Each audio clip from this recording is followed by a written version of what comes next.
May I now request Secretary?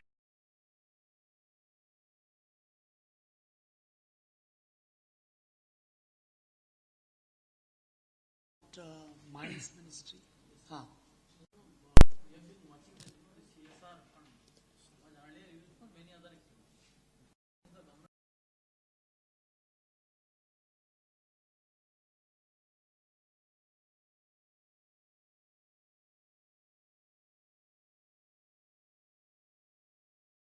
We are not cutting those CSR funds. Basically, maybe some of the funds they will take, but majority of the funds under CSR for this current year, they have already committed. So we will go beyond the prescribed limit of CSR funds.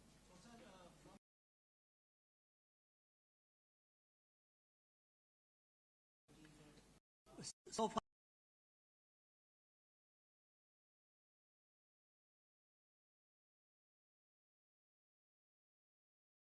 by the minister. That's it.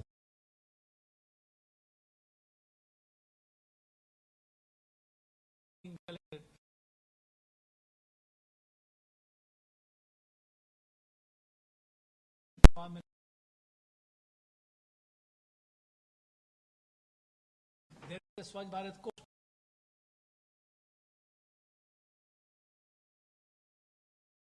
Public.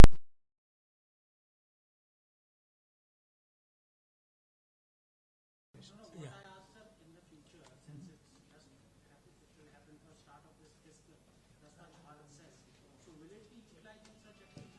Yeah.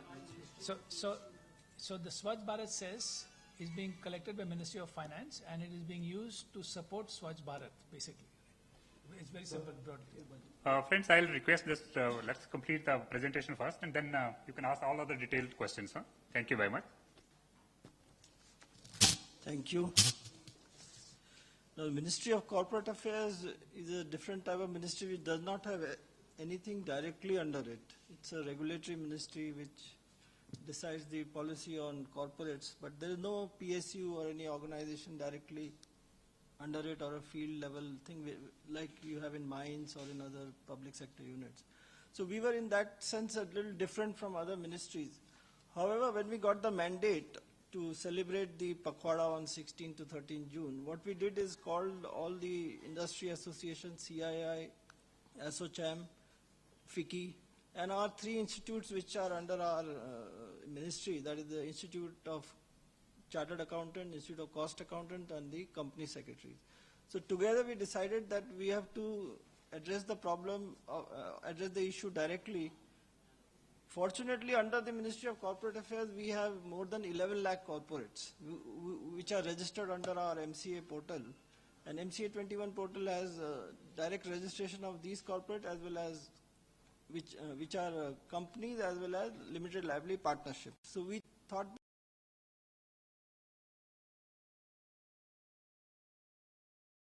in the sense the ones mentioned by Secretary Mines are also part of, they are also companies part of this. Similarly, DPE would have companies which are also part of this. But nevertheless, we thought on a broader scale, we should address the issue. And as per the plan which we did for the Pakhwada, we thought that we should begin by sensitizing the corporates of the government policy on Swachh Bharat by taking the mass pledges and then also take up activities within and nearby their area. So first we facilitated the participation of corporate, professional institute, the students, then partner institute as I mentioned, then we had this reaching out of 11.18 lakh corporates through direct emailing and also through the website. So we could reach out to all of them. And if you can imagine, if you have 11 lakh corporates and if they get into the Swachh Bharat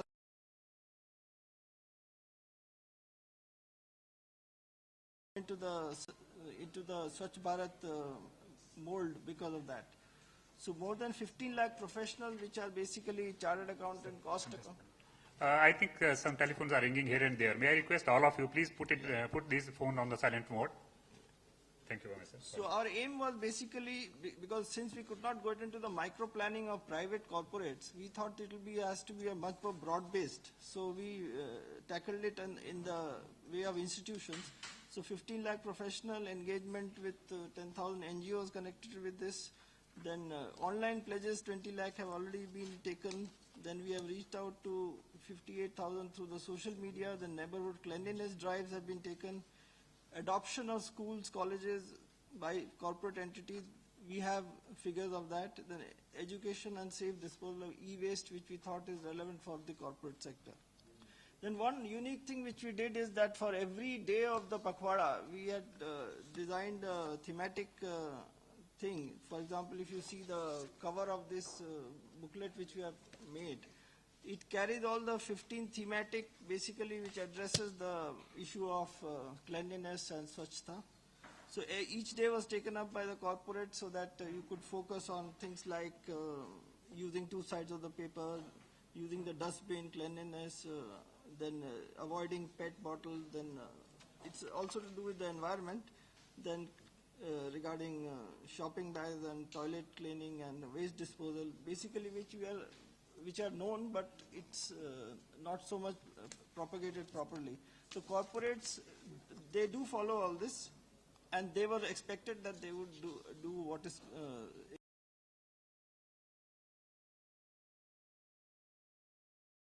that area. So as you see in that table, we had these number of pledges taken.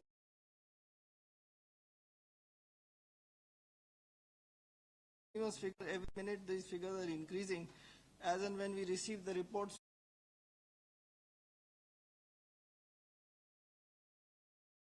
by the minute, and we have made this a continuous affair. It's not a Pakhwada, as I mentioned. So we have told the corporate that this is only the initiation, since we had very little notice. We had to begin immediately, but then you are not supposed to let down your guard. It is an eternal type of vigilance to be taken. You cannot lower your guard at any moment. And so these figures, I am only giving our initial figures. So I am sure they will rise, and we'll keep on reporting this figure.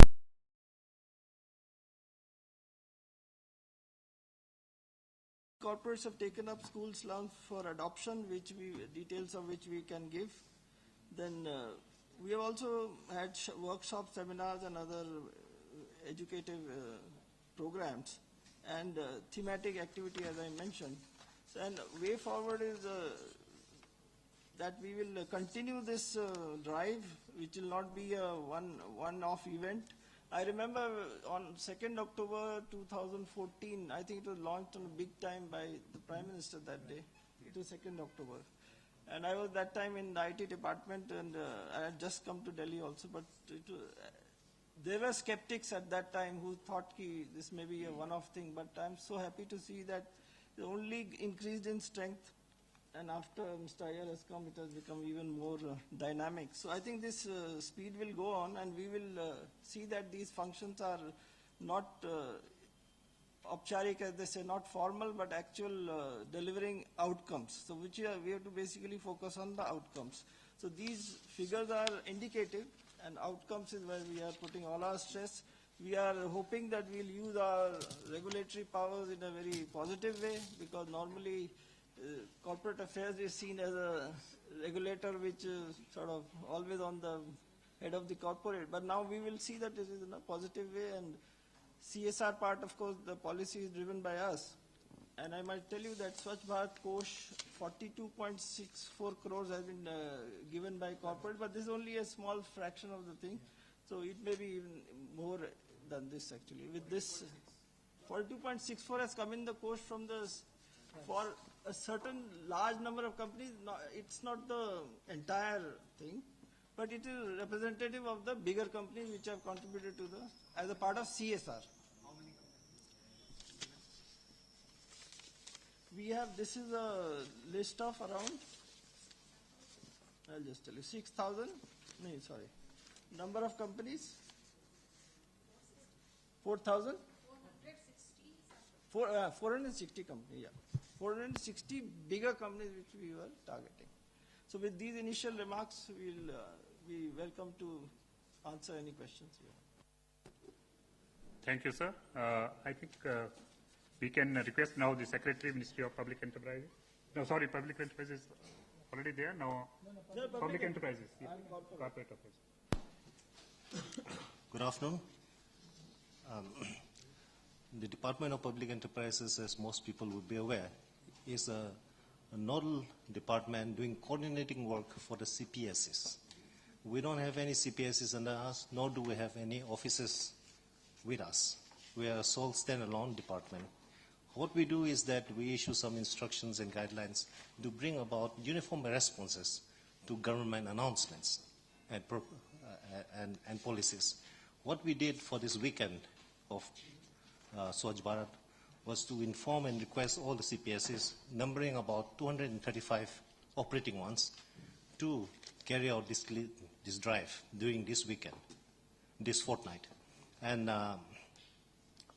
as per the report that we have received, 60 CPSs participated in around 150 locations.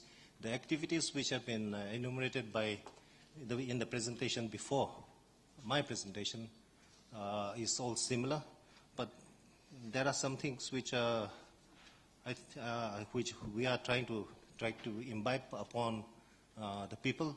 That the effort of the Swachh Bharat campaign is to have a culture of cleanliness and hygiene, and this effort will be continued by the CPSs. So for now, that's all that I have to say. We have some activities we'll show you there. So there's going to be an overlap. These are CPSs belonging to various ministries. So overlap is there. Thank you very much, sir. Thanks a lot. Now, finally, I'll request Secretary Drinking Water and Sanitation. Sir. Yes. So not much to add because I'd made those remarks in the beginning. You've heard some very interesting presentations. And I think the important thing is that each ministry headed by the Secretary is taking personal interest, and that is why you're seeing these events in a very different way than was conceived of. Originally, it was thought it may get routinized, but now each Secretary is leading this. We have discussions with the Secretaries before the Pakwada, and they have gone well beyond the conversation we had, ranging from NALCO and Hindustan Zinc adopting these iconic places to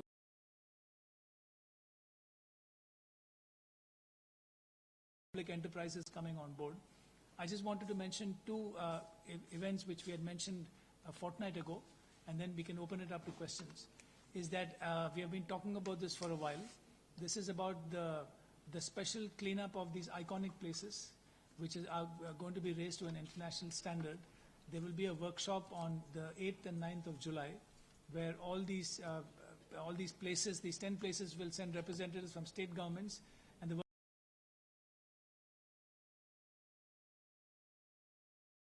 second thing I want to mention is that there was mention of Swachh Bharat cess. Swachh Bharat Kosh was also mentioned. So there will be a meeting which the Finance Secretary and I will jointly chair on the 12th of July, where about 50 public sector undertakings, including some banks, will be invited to have a discussion on how we can promote the Swachh Bharat Kosh and how more contributions can be made. So that's on the 12th of July, and we'll keep you posted on the outcome of these two events. So I'd like to stop there. If you have any questions, I know Secretary Mines has to leave, so if there are any specific questions for Mines, perhaps you can take them first. Thank you very much, sir.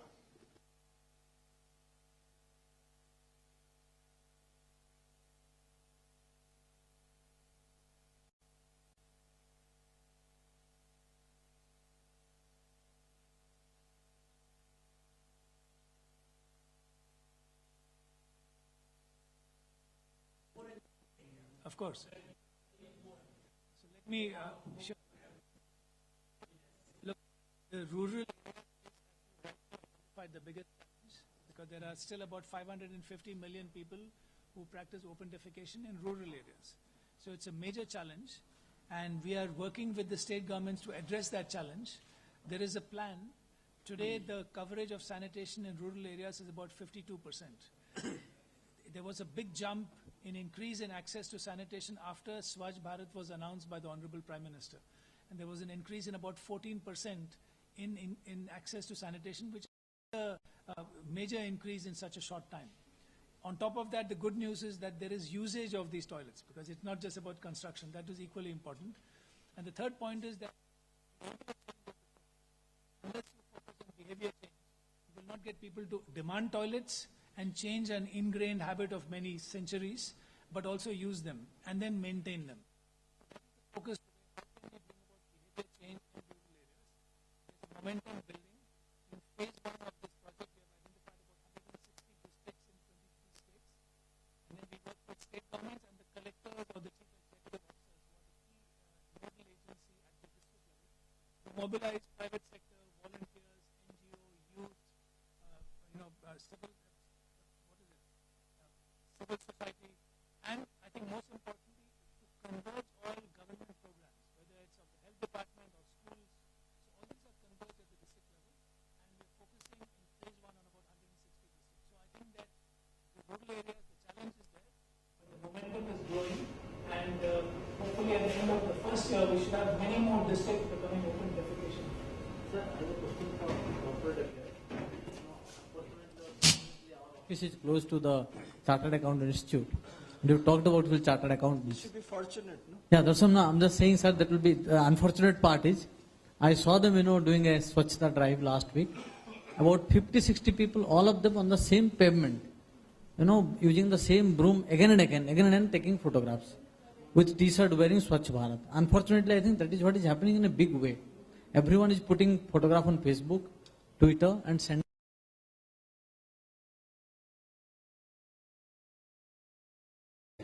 You will find that these are all actually photo ops. So how are you going to check it? Because you are, somehow vetting them. What they are saying, they are saying that they have done a lot of things.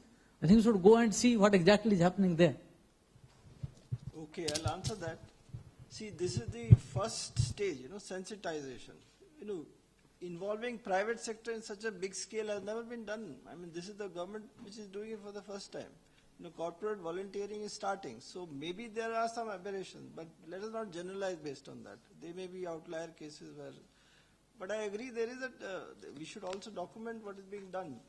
But if it's being overdone, we'll talk with the institute, sit with them and tell them that we are outcome-based focused.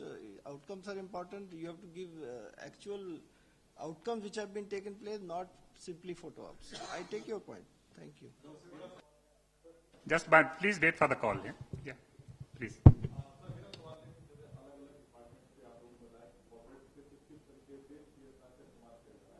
Toilets बनाए जा रहे हैं, sanitation का काम हो रहा है, तमाम चीजों का काम हो रहा है। क्या आप लोगों को नहीं लगता कि गवर्नमेंट की तरफ से भी इसमें बढ़ चढ़ के हिस्सा किया जाना चाहिए? क्योंकि स्कूलों में एक रिपोर्ट आई थी, इसके मुताबिक गवर्नमेंट ने 6% से कम टॉयलेट्स बनाए, और जबकि प्राइवेट सेक्टर्स ने उसमें और एनजीओ में ज्यादा भागीदारी थी। 94% के आसपास की भागीदारी प्राइवेट सेक्टर और एनजीओ की थी। तो आपको लगता है कि स्वच्छ भारत अभियान तब तक सफल नहीं होगा जब तक गवर्नमेंट अपनी तरफ से इनिशिएटिव ना ले, उसमें फंडिंग ना करे, और कुछ अलग डिपार्टमेंट होना चाहिए इसके? नहीं, आप अच्छा सवाल उठाया। इसमें ये मैं स्पष्ट करना चाहता हूँ कि गवर्नमेंट भी इसमें काफ़ी रिसोर्सेस इसमें पुट इन किया जा रहा है।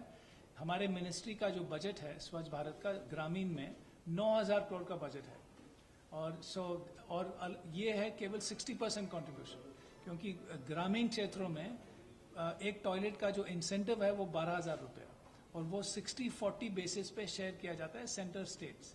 So government of India is putting 7,200, states are putting 4,800. So the total kitty is more. 9,000 is our share. So a lot of resources are going in from the government, central government and state government. Each ministry is also putting in their own resources. So, so this is all being dovetailed. And of course, as the Prime Minister said, but this is not a Sarkari program, you know, this is a mass movement. And therefore all contributions are welcome from private sector, from civil society, from NGOs, etc. Mr. Iyer, just one rechecking on the Swachh Bharat Kosh. You said that on July 12th you'll have a meeting with the Financial Affairs Secretary on how you can get more contributions into the Kosh. Just wanted to understand, sir, the Swachh Bharat Kosh is solely maintained by contributions from the public and the corporates, or the government is also doing something? And the second point is, I'm again coming to the Swachh Bharat side, just to get an understanding that as we go ahead, would there be some contributions coming from the, whatever collections come from the Swachh Bharat cess into the Swachh Bharat Kosh? Okay, so on the Kosh, this is meant for everybody to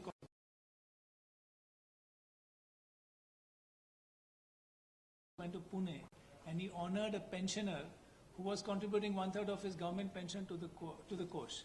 So contributions come from everywhere. This is primarily meant to be contributions from outside government, because government is already putting its own budgetary resources. That was the primary objective. And as I'm reminded by my colleague, the most significant contribution to the course came from the private sector, from Ma Amritanand Mai. She had put in 100 crores when the course was set up. So this is a combination of public sector, private sector, and ordinary citizens. And so that's the course. And exactly, and from India, from abroad, from anywhere. So that's why the course was set up, to receive contributions. The cess is different. The cess is levied, as you know, separately, as a specific cess by the Finance Ministry. And again, the resources from the cess are used for Swachh Bharat. And mainly they have been given to the Ministry of Drinking Water and Sanitation and to Ministry of Urban Development, which does urban Swachh Bharat. That's the difference between it. NGOs are involved. Now the question is, every NGO has its own character. So the question is the government of India and the state government, how do you find the NGOs are enough good for the project will complete with their hands? Who will monitor the NGOs? See, there is a basic framework which is agreed between the Government of India and the state governments for implementation of Swachh Bharat, and particularly Gramin, right? So the idea is to get villages to move towards open defecation-free status, and there are different techniques for doing this. It requires both mass media, it requires interpersonal communication, where people are meeting people on the ground. There's a lot of training which is required for this. There's an approach called community-led total sanitation. NGOs have got a major role to play. So NGOs who have got grassroots level workers, they understand what motivates people to change behavior. So NGOs fit in under the overall framework, and each state government is following the overall guidelines issued by Government of India. Under that framework, NGOs are participating together with government functionaries. Now, so there is a general consensus on what is the approach. The approach is broadly, it's about behavior change. How can you get people to change their behavior? What triggers behavior change? There are different pressure points. Is it dignity of women? Is it disgust?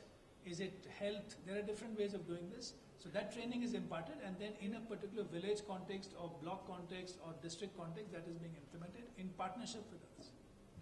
Sir, but what is the response of state governments in last year about Swachh Bharat Abhiyan? Look, as I mentioned, the momentum has really picked up. Now, there was an increase in sanitation access from about 38% to 52% in about 18 to 20 months, which is very, very significant. So what this tells you is that all state governments have picked up this program. Now, different states are at different levels of sanitation access, right? So that makes a difference. So the starting point is different for different states. Kerala, for example, has already got coverage of over 95%.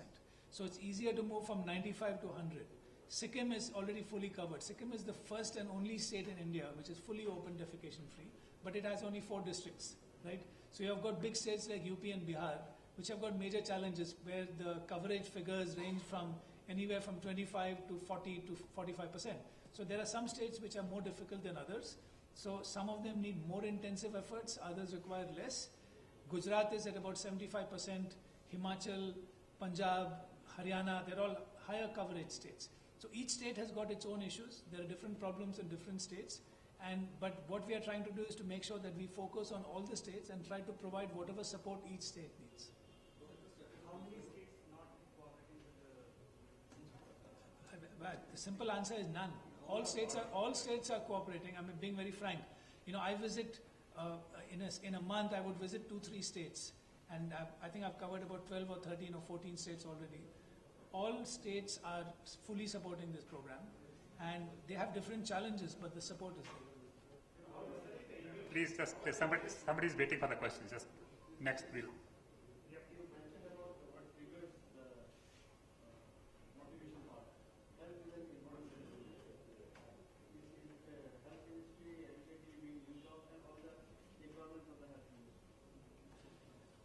Look, we are coordinating closely with all ministries, in particular with schools and health, and because these are very closely linked. You know, one of the main reasons why sanitation is important is because of the major health impact, particularly for children below the age of 5 who suffer from diarrhea, which leads to a lot of mortality and morbidity. So it's very important to coordinate with health, and as I mentioned, most of it gets converged at the district level. So you have CEOs and collectors who are integrating all their programs, whether it's the ASHA worker or whether it's the Anganwadi worker, they're all coming together. And so what is important is that the training is common for all, and usually this is converged at the district level. I should just add one more point about the involvement of non-state actors, in particular NGOs. We are starting to develop a framework where NGOs can easily come on to this framework I was telling you about, just to make sure that all of them are on the same page, they're following the same general approach. There will always be differences between states and within states as well. As long as the broad principles are common, that is what works. How do you select the NGOs? How are they selected? So basically this is, as you know, both water and sanitation are state subjects, right? So essentially it's the states have the flexibility and autonomy to select NGOs who will help them in implementing their programs. What we do is we monitor, we support, we provide technical advice, we provide the incentive to make sure that the approach is consistent. At the same time, we respect the differences of states and the different approaches which are required in different contexts. So ultimately, it's the state government. So water is a big scarcity in many areas. So where there's open defecation concern, we need water also. So how is that being looked into? It's a very good point. So couple of responses to that. The first is that it is indeed important that there is water for sanitation. So one of the priorities this government has given, if you remembered in the finance minister's budget speech, one of the statements he made was that all government programs, whether they're centrally sponsored schemes or not, would be concentrated in, so villages which become open defecation free would be incentivized through convergence of other government programs. So that is one way, and that includes drinking water.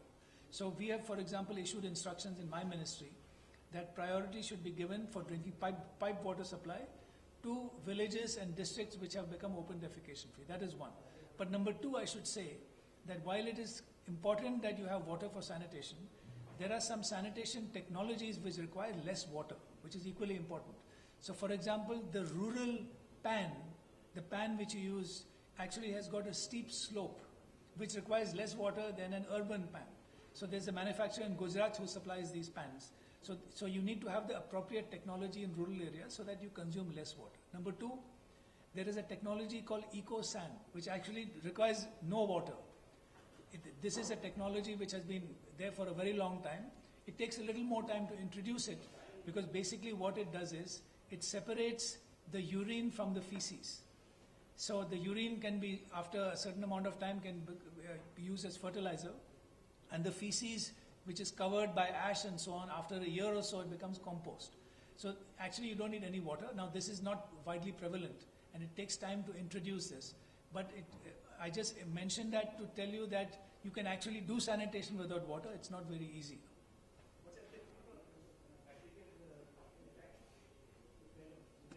Yeah, so the experience on eco-sand actually is quite good. Wherever it has taken place in a limited scale, it is not widely prevalent, but I'm saying it is possible to do this. Are you bringing it, sir? Yeah, so what we are doing is, it is one of the technologies which is being introduced, right? There's a whole array of technologies. It's a choice which ultimately is made at the local level and by the beneficiary. If the user or the household is interested in a particular technology, you can only introduce them to it and then see what is the uptake. But all these technologies are being introduced. So in my ministry, we have a committee headed by Professor Mashelkar, which looks at different technologies for both sanitation and water, examines them from a technical point of view and says whether they are feasible. After that, we introduce them to the state governments who then see whether they are feasible in a particular context. Let's give the opportunity, I think, gentleman is waiting. After that, yeah, please. My question is, the role of local body, especially the third tier of democratic government, has a very crucial role for the success of this campaign. But it doesn't seem, is there any coordination between various organizations in order to render out this big campaign? So many projects, only show-off have been done by taking broom and just giving pictures. So this problem is so complicated and so vast, but the coordination issue has not been addressed so far, what I hear. Okay, so, you're seeing different aspects of Swachh Bharat. There's a big movement going on in the state governments, in rural areas, which is coordinated by state governments and then right down to the district level by the collector or the CEO. So the best coordination and integration you can get is at the district level because all programs converge there. And so that is actually going on. I'm just coming from a very big workshop in Raipur over the last weekend. We had invited about 160 districts. We got about close to 100 districts represented by collectors and CEOs. And each one of them was sharing the experiences of how they're taking forward the Swachh Bharat campaign, involving everyone at the local level, elected representatives, NGOs, CSOs, government agencies, different departments. So the most effective convergence is at the district level, which is why we use this phrase often. This is all about the PM, CM, DM. I mentioned it once before. This is the Prime Minister's flagship program. Clearly, he's leading it. Chief ministers are providing political support at the state level. And then at the district level, you have convergence of different activities where all of them get involved. And there's a big movement going on. There's a lot of momentum. And we got the collectors and CEOs exchanging experiences with each other in Raipur. And now they are learning from each other and applying some of those lessons. So it was a very useful exercise. Second last question from that corner. Sir ऐसी कई report आती है कि India में कई सारे toilets होते हैं मगर उसका यूज नहीं होता है कई रीजंस के लिए तो इसके लिए आप क्या करें क्या मंत्रालय का प्लान है कितना बजट इसके लिए एलोकेट करें अवेयरनेस लेवल इसे कैसा बढ़ाएं ये आपने अच्छा सवाल उठाया यूसेज एक बहुत ही क्रिटिकल एस्पेक्ट है and with Swachh Bharat the focus as I mentioned is moving from only construction which was there in previous programs now to usage and behavior change and open defecation free. And let me just present to you that there was recently a national sample survey organization survey carried out. And in that they found there was very high usage. So we are encouraged by the fact that increasingly we are getting evidence that toilets are not only being built, they are being used. And the reason for this is that behavior change campaigns are being carried out where people understand the importance of the toilet, which will of course increase the chances of them being used.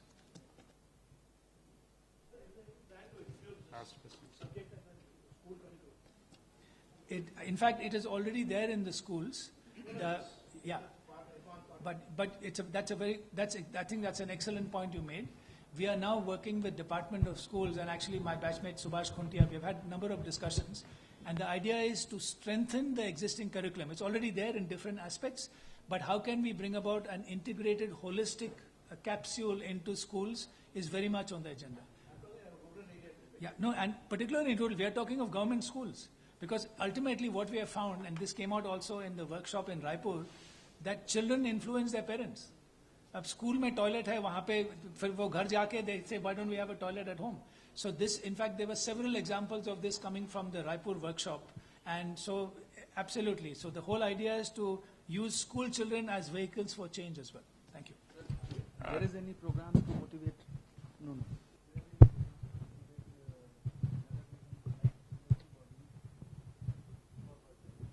Absolutely. So isme, see that you're now talking about Swachh Bharat Urban.